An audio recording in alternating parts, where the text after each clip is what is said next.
Juan. Salamat po. Diretso po kayo sa next floor, pero hindi ko po pwede na pwede. Ate Bobby, tingin mo ba itong fire alarm na ito konektado sa hinahanap niyo? Sa ngayon, hindi pa kami sigurado. Sige. Balitaan niyo na lang kami. Papahinga na kami, ha? Sige. Sige, Mayor. Sige. Ay, Mayor.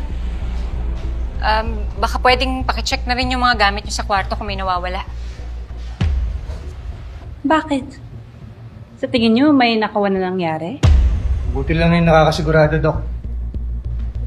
Basta i-check nyo lang, tapos balitaan nyo lang ako. Okay, sige. Doon na kami. Good night.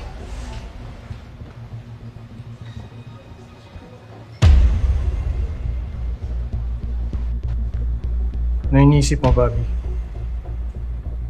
Sir, hindi kaya si Dayan yung dahilan kaya nag-alarm? Bakit? Para iligtas si Emil.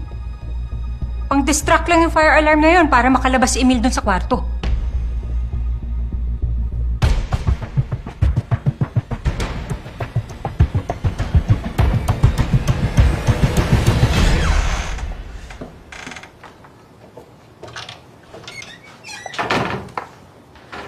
Ano, kamusta? Everything seems fine. Ikaw? Well, konti lang naman yung gamit ko, eh. Ikaw yung marami dyan, eh. Grabe na experience natin sa retreat na to, no? Well, I gotta say, masaya ako nakikita nag-enjoy ka kasama sila Tonyo. Ibang Glenn yung nakikita ko. Ano ba tingin mo sa akin? Masyado kasing uptight. So, it's good to see you happy like this. Sorry, this other side of you.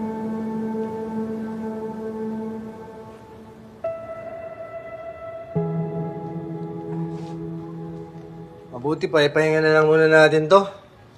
Sigurado ako magpapalamig din muna yung dalawang yun.